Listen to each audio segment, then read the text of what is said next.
Hello everybody, कैसे हो आप सब। बच्चों, पिछले वीडियो में हम संस्कृति और शिक्षा संबंधी अधिकार करवाने जा रहे थे, लेकिन बच्चों बीच में कुछ व्यवधान डल गया था, जो टेक्निकल फॉल्ट हो गया था बच्चों, उसकी वजह से हम पूरा वीडियो नहीं डाल पाए बच्चों। और जो फंडामेंटल राइट का कुछ पार्ट रहता है बच्चों से वो इस वीडियो में कंप्लीट कर देंगे बच्चों। फंडामेंटल राइट अपना कंप्लीट हो जाएगा बच्चों। फंडामेंटल राइट को बार बार रिवाइज करके आप देखते रहना, क्योंकि बहुत इंपॉर्टेंट चैप्टर है बच्चों।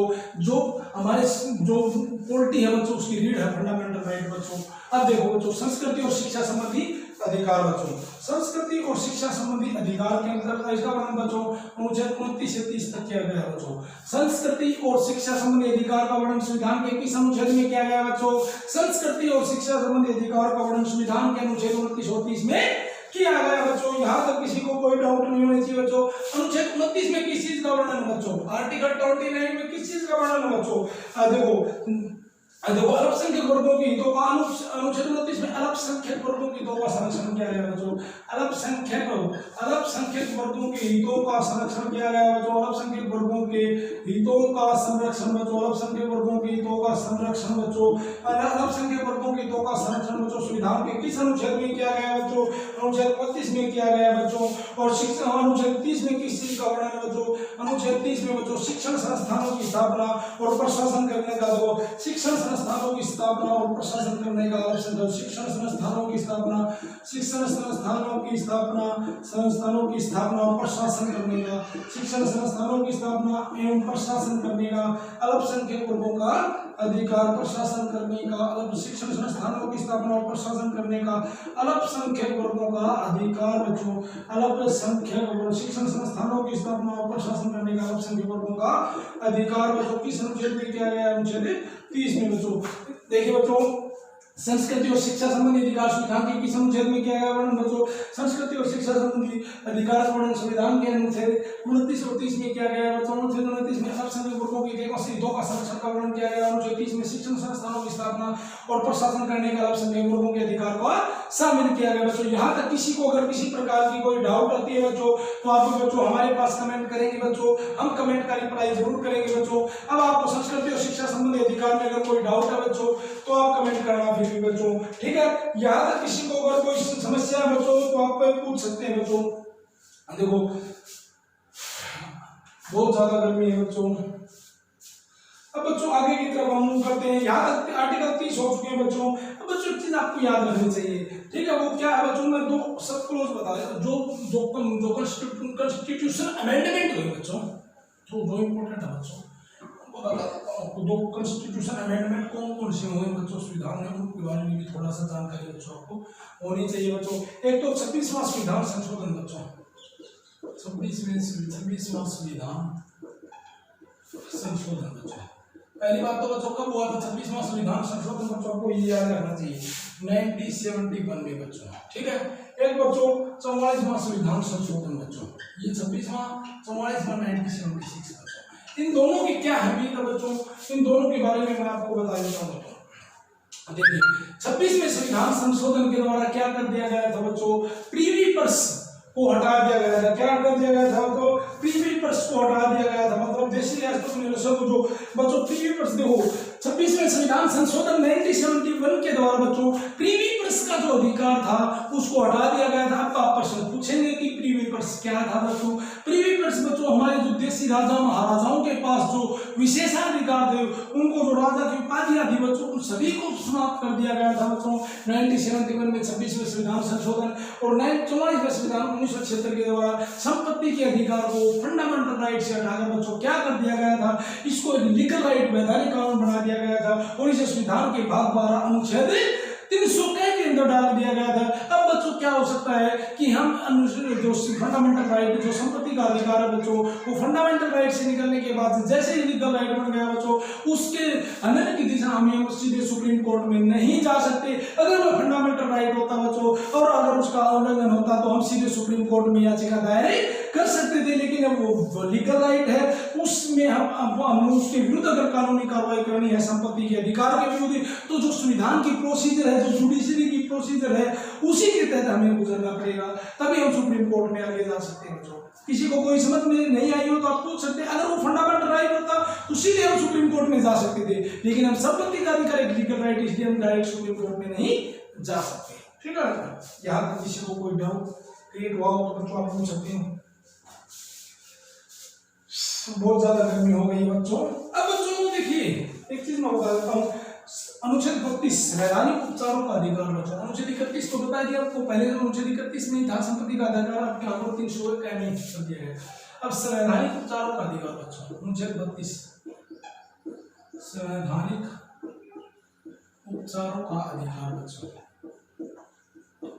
संवैधानिक उपचारों का अधिकार कहाँ पर बच्चों, अनुच्छेद 32 कहाँ पर संवैधानिक उपचारों का अधिकार बच्चों, अनुच्छेद 32 के अंदर संवैधानिक उपचारों का अधिकार। देखो देखो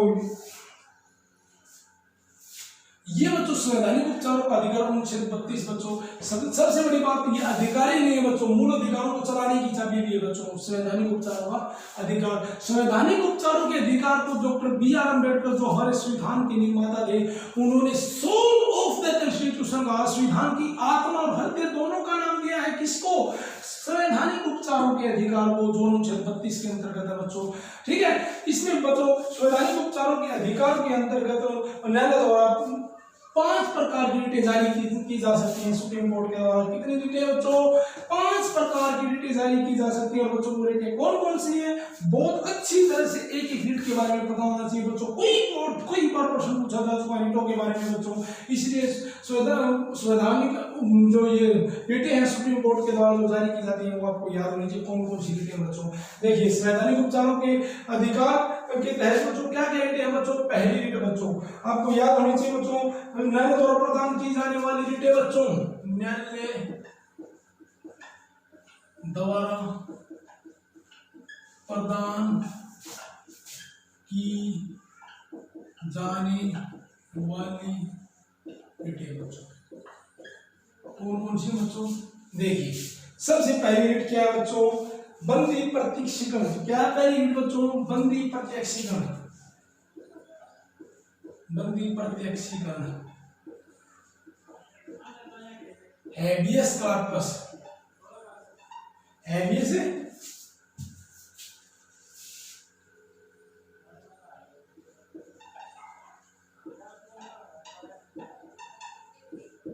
हैबियस कॉर्पस। इसका अर्थ क्या है बच्चों, इसका अर्थ है शरीर, व्यक्ति को सशरीर उपस्थित करना, व्यक्ति को सशरीर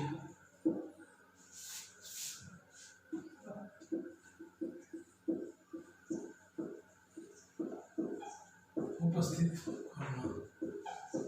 देखिए न्यायालय द्वारा प्रदान की जाने वाली रिटें कौन कौन सी बच्चों, बंदी प्रत्यक्षीकरण, habeas corpus, HABEAS, habeas corpus, व्यक्ति को सशरीर उपस्थित करना। बंदी प्रत्यक्षीकरण का अर्थ क्या होता है बच्चों, शरीर को, व्यक्ति को सशरीर उपस्थित करना बच्चों। अब बंदी प्रत्यक्षीकरण का अर्थ क्या बच्चों, ये सरकार और व्यक्ति दोनों के विरुद्ध जारी की जा सकती है। पहली बात तो बच्चों बंदी प्रत्यक्षीकरण सरकार और व्यक्ति दोनों के विरुद्ध जारी की जा सकती है। बंदी प्रत्यक्ष सरकार और व्यक्ति दोनों के विरुद्ध जारी की जा सकती है, सरकार एवं व्यक्ति। बंदी प्रत्यक्षीकरण की सरकार और व्यक्ति दोनों के विरुद्ध जारी की जा सकती है। पहली बात देखिए बंदी न्यायालय द्वारा जारी की जाने वाली रिटें, पहली बंदी का प्रत्यक्षीकरण, हैबियस कॉर्पस, व्यक्ति को सशरीर उपस्थित करना। यह रिट सरकार और व्यक्ति दोनों के विरुद्ध जारी की जा सकती है बच्चों। यहाँ तक हम जल्दी नोट करो जो आगे की तरफ मूव कर सकते हैं बच्चों। देखो इस रिट को व्यक्तिगत स्वतंत्रता की रिट भी कहा जाता है, इसे व्यक्तिगत स्वतंत्रता की रिट भी कहा जाता है, व्यक्तिगत स्वतंत्रता की रिट भी, व्यक्तिगत स्वतंत्रता की रिट भी कहा जाता है बच्चों। देखिए बंदी प्रत्यक्षीकरण के बारे में बच्चों और भी बातें हैं, 2-3 बच्चों वो भी बताएंगे। बंदी प्रत्यक्षीकरण, हैबियस कॉर्पस, व्यक्ति को सशरीर उपस्थित करना बच्चों, यह सरकार और व्यक्ति दोनों के विरुद्ध जारी की जाती है बच्चों। इसे व्यक्तिगत स्वतंत्रता की रिट भी कहा जाता है। इसे क्या कहा जाता है बच्चों, व्यक्तिगत स्वतंत्रता की रिट भी कहा जाता है। यहाँ तक किसी को कोई डाउट हो तो बच्चों प्रश्न पूछ सकते हो बच्चों। इसमें और भी बातें हैं बच्चों जो मैं बताऊंगा बच्चों। तो व्यक्ति को सशरीर उपस्थित करना, इससे ये व्यक्ति और जो व्यक्ति और न्यायालय दोनों के विरुद्ध जारी की जा सकती है, व्यक्ति और सरकार दोनों के विरुद्ध जारी की जा सकती है बच्चों। इसे व्यक्तिगत स्वतंत्रता की रिट कहा जाता है। देखो ठीक है बच्चों, यहाँ तक किसी को कोई डाउट बच्चों, मेन बात बंदी प्रत्यक्षीकरण के बारे में हमने बता दी बच्चों। और जो बच्चों जो निवारण निरोध है बच्चों कई कानून वो भी इससे संबंधित है, लेकिन बच्चों हम ज्यादा से ज्यादा गहराई की तरफ इस कानून के अंदर नहीं जाएंगे। हमें ये पता होना चाहिए बच्चों बंदी प्रतिक्षण हैबियस कॉर्पस क्या होता है, व्यक्ति को सशरीर उपस्थित करना बच्चों हैबियस कॉर्पस है। और बच्चों इसमें क्या है, ये व्यक्ति और सरकार दोनों के विरुद्ध जारी की जा सकती है बच्चों, इसे व्यक्तिगत स्वतंत्रता की रिट भी कहा जाता है। इतना याद रखना बच्चों, हैबियस कॉर्पस हो गया बच्चों। अब बंदी प्रतिक्षण होने के बाद बच्चों परमादेश, दूसरी रिट कौन सी है बच्चों, परमादेश। कौन सी रिट है बच्चों, दूसरी परमादेश, मंडेमस अमेंडिएमयूएस। दूसरी रिट कौन सी है बच्चों, मंडेमस अमेंडिएमयूएस। परमादेश रिट क्या है, हम आदेश देते हैं, इसका अर्थ क्या है बच्चों, हम आदेश देते हैं। परमादेश रिट का अर्थ क्या है, हम आदेश, परमादेश रिट का अर्थ क्या है, हम आदेश देते हैं बच्चों। ये हम आदेश देते हैं, इसमें क्या है बच्चों, ये न्यायालय द्वारा किसी प्राधिकारी अधिकारी, न्यायालय द्वारा ये कहाँ जारी की जाती है, न्यायालय द्वारा किसी प्राधिकारी अधिकारी, न्यायालय द्वारा किसी प्राधिकारी अधिकारी, न्यायालय द्वारा किसी प्राधिकारी अधिकारी या सरकार के विरुद्ध जारी की जाती है। हम आदेश देते हैं। परमादेश का अर्थ क्या है, हम परमादेश, परम आदेश, देखो खोल के देखो, परमादेश, परम आदेश, मंडेमस, हम आदेश देते हैं कि न्यायालय द्वारा प्राधिकारी अधिकारी या सरकार के विरुद्ध रिट जारी की जाती है बच्चों। किसके विरुद्ध, नहीं, हम आदेश देते हैं न्यायालय के द्वारा ये सरकार के विरुद्ध राइट जारी की है। लोग करते हुए कानून दायित्व को पालन करने से इनकार करते हैं, जब अगर वो लोग करते हुए, ये देखो परमादेश मंडेमस, हम आदेश देते हैं, परमादेश देते हैं, न्यायालय द्वारा अधिकारी सरकारी अधिकारी प्राधिकारी और सरकार के विरुद्ध रिट जारी की जाती है। इसमें बच्चों क्या होता है बच्चों, आपको याद रखना बच्चों, इस रिट के अंतर्गत बच्चों इसमें सबसे बड़ी बात यह है कि बच्चों इस रिट के अंतर्गत हम प्रेसिडेंट और गवर्नर के विरुद्ध ये रिट जारी नहीं कर सकते। किसके विरुद्ध बच्चों, प्रेसिडेंट और गवर्नर, प्रेसिडेंट और गवर्नर के विरुद्ध बच्चों ये रिट हम जारी नहीं कर सकते बच्चों। परमादेश का मतलब होता है प्रमादेश, हम आदेश देते हैं, न्यायालय द्वारा ये रिट अधिकारी प्राधिकारी और सरकार के विरुद्ध जारी की जाती है कि आप उस लोक नियोजन के कार्य को कैसे कर रहे हैं बच्चों। तो प्रेसिडेंट और गवर्नर के विरुद्ध ये रिट जारी नहीं की जा सकती बच्चों। बहुत इंपोर्टेंट क्वेश्चन है बच्चों, बहुत बार क्वेश्चन ये पीसीएस में पूछा जा चुका है कि निम्न में से कौन सी रिट गवर्नर और राष्ट्रपति के विरुद्ध जारी नहीं की जा सकती। तो परमादेश मंडेमस नामक रिट बच्चों प्रेसिडेंट और गवर्नर के विरुद्ध जारी नहीं की जा सकती बच्चों। थर्ड रिट है बच्चों अधिकार पर्चा। कौन सी रिट है बच्चों, थर्ड अधिकार पर्चा बच्चों, पर्चा, अधिकार पर्चा, थर्ड रिट है बच्चों। अधिकार पर्चा कौन सी रिट है बच्चों, थर्ड रिट है। क्यों वारंटो, क्यों वारंटो बच्चों, क्यों वारंटो, WRRANTO, क्यों वारंटो अधिकार पर्चा। पहली बच्चों हैबियस कॉर्पस, दूसरी मंडेमस और तीसरी क्यों वारंटो नामक रिट है बच्चों। न्यायालय द्वारा जारी की जाने वाली रिट नंबर थर्ड है बच्चों, अधिकार पर्चा रिट बच्चों, क्यों वारंटो नामक रिट बच्चों। इसमें क्या है बच्चों कि देखो इसका अर्थ है कि अधिकार पर्चा, क्यों वारंटो अधिकार पर्चा, किस अधिकार से बच्चों, इसका अर्थ क्या बच्चों, किस अधिकार से बच्चों, इसका अर्थ क्या है, किस अधिकार से। अधिकार पर्चा रिट का अर्थ क्या बच्चों, किस अधिकार से। अधिकार पर्चा रिट का अर्थ क्या है बच्चों, किस अधिकार से बच्चों। देखो यह किसी सार्वजनिक पद पर कोई व्यक्ति अवैध रूप से आसीन हो, तो यदि किसी सार्वजनिक पद पर कोई व्यक्ति, यदि किसी सार्वजनिक पद पर बच्चों कोई व्यक्ति, यदि कोई किस अधिकार, यदि कोई किसी सार्वजनिक पद पर कोई व्यक्ति अवैध रूप से, यदि किसी सार्वजनिक पद पर कोई व्यक्ति, यदि किसी सार्वजनिक पद पर कोई व्यक्ति अवैध रूप से आसीन है बच्चों, अवैध, यदि किसी सार्वजनिक पद पर कोई व्यक्ति अवैध रूप से आसीन है तो यह रिट जारी की जाती है बच्चों। आसीन है तो यह रिट जारी की जाती है। किसी प्राइवेट व्यक्ति के विरुद्ध बच्चों, प्राइवेट पद के विरुद्ध बच्चों, पद पर आसीन व्यक्ति के विरुद्ध रिट जारी नहीं की जा सकती। यदि किसी सार्वजनिक, देखो अधिकार पर्चा क्यों वारंटो, किस अधिकार से बच्चों, स्पष्ट से स्पष्ट बच्चों, किस अधिकार से। किसी सार्वजनिक पद पर कोई व्यक्ति अगर बैठा है उसके विरुद्ध ये रिट जारी की जाती है। किसी प्राइवेट पद पर बैठे व्यक्ति के विरुद्ध बच्चों ये रिट जारी नहीं की जा सकती। यहाँ तक किसी को कोई डाउट है तो आप प्रश्न पूछ सकते हैं बच्चों। बहुत ज्यादा ह्यूमिडिटी होने के बावजूद भी बच्चों हमारा वीडियो कंटिन्यू हो रहा है बच्चों, हम किसी प्रकार की लापरवाही नहीं कर रहे बच्चों। यहाँ पर अगले जो रिट है उसकी तरफ मूव करते हैं बच्चों। उत्प्रेषण बच्चों, कौन सी रिट है बच्चों, रिट नंबर 4 बच्चों, न्यायालय द्वारा जारी की जाने वाली उत्प्रेषण बच्चों। सर्सियोरी बच्चों, सर्सियोरी, CERTIO, CERTIO सर्सियोरी बच्चों, देखो उत्प्रेषण का अर्थ बच्चों CERTIO, RARI बच्चों, RARI बच्चों उत्प्रेषण नामक रीट बच्चों, सर्सियोरी रीट बच्चों, फिर ARTIO RARI बच्चों। सर्सियोरी रीट का क्या था, किसी मामले उच्चतम न्यायालय से बच्चों, सुप्रीम कोर्ट बच्चों किसी निचले न्यायालय में चल रही किसी चीज को बच्चों, किसी अदालत किसी मामले को, इसमें क्या कर सकता है बच्चों, उत्प्रेषण सर्सियोरी में क्या कर सकता है बच्चों, निचली अदालत में किसी मामले को, निचली अदालत के किसी मामले को सुनवाई के लिए, निचली अदालत के किसी मामले को सुप्रीम कोर्ट निचली अदालत के किसी मामले को, निचली अदालत के किसी मामले को अपने पास मंगवा सकता है, किसी मामले को निचली अदालत के किसी मामले को अपने पास मंगवा सकता है, अपने पास मंगवा सकता है बच्चों। सर्सियोरी उत्प्रेषण के अंतर्गत क्या बच्चों, सुप्रीम कोर्ट को ये पावर है कि वो निचली अदालत में चल रहे किसी मामले को अपने पास मंगवा सकता है बच्चों। ठीक है, इसमें किसी प्रकार रिट तब जारी की जाती है अगर निचली अदालत ने इस मामले में कोई फैसला नहीं दिया हो बच्चों। देखो सर्सियोरी नामक रिट निचली अदालत को जारी की जाती है, इसमें सुप्रीम कोर्ट निचली अदालत से किसी मामले को मंगवा सकता है अगर निचली अदालत ने इस मामले में कोई निर्णय नहीं दिया हो बच्चों। ये तब उत्प्रेषण सर्सियोरी नामक रिट जारी की जाती है बच्चों। और फाइनल आखिरी रिट है बच्चों, वो है बच्चों प्रतिषेध उत्प्रेषण तो होगी बच्चों, प्रतिषेध बच्चों, प्रतिषेध रिट, प्रोहिबिशन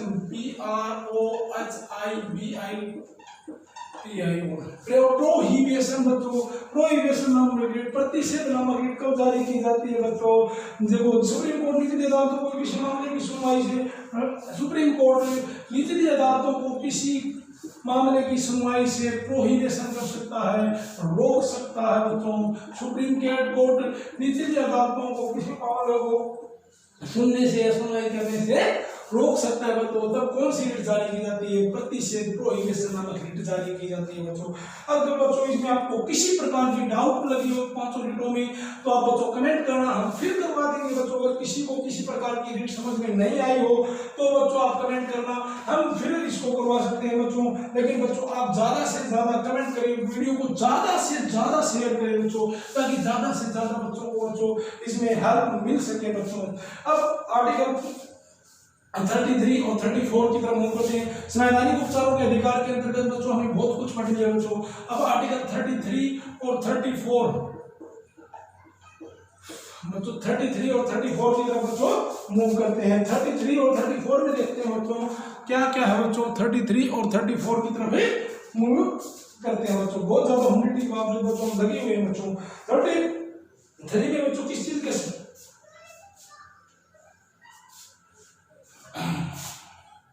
सैन्य बलों और अर्धसैन्य बलों, सैन्य बलों और अर्धसैन्य बलों 33 आर्टिकल में कुछ अधिकारों को प्रतिबंधित किया गया है। आर्टिकल 33 में किस चीज का वर्णन है, सैन्य बलों और अर्धसैन्य बलों के लिए बच्चों कुछ फंडामेंटल राइट, कुछ अधिकारों को प्रतिबंधित किया गया। कौन से अधिकार में बच्चों, आर्टिकल 33 में बच्चों। आर्टिकल 34 में किस चीज में बच्चों, फिर आर्टिकल 34 में बच्चों अगर किसी क्षेत्र में सैन्य मार्शल लो, अगर किसी क्षेत्र में मार्शल लो सैन्य अधिनियम, मार्शल लो सैन्य अधिनियम, तो आर्टिकल 34 के अनुसार देखो अगर किसी क्षेत्र में मार्शल लॉ लागू है तो वहां पर हम क्या कर सकते हैं बच्चों, फंडामेंटल राइट को स्थगित कर सकते हैं बच्चों, स्थगित किया जा सकता है। ठीक है बच्चों। अब देखिए आर्टिकल 33 में किस चीज का वर्णन बच्चों, सैन्य और अर्धसैन्य बलों की कुछ स्वतंत्रताओं को बच्चों यहाँ पर रोक दिया गया है बच्चों आर्टिकल 33 के अंतर्गत। और आर्टिकल 34 में अगर किसी क्षेत्र में मार्शल और सैन्य कानून लागू है तो बच्चों वहां फंडामेंटल राइट को स्थगित किया जा सकता है। आर्टिकल 34 के तहत आर्टिकल 35 की तरफ मूव करते हैं बच्चों। आर्टिकल 12 से 35 तक बच्चों फंडामेंटल राइट का वर्णन किया गया है। और लास्ट एंड फाइनल फंडामेंटल बच्चों आर्टिकल 35। ठीक है, अब इसके बारे में बात करते हैं। आर्टिकल 35 क्या करता है बच्चों,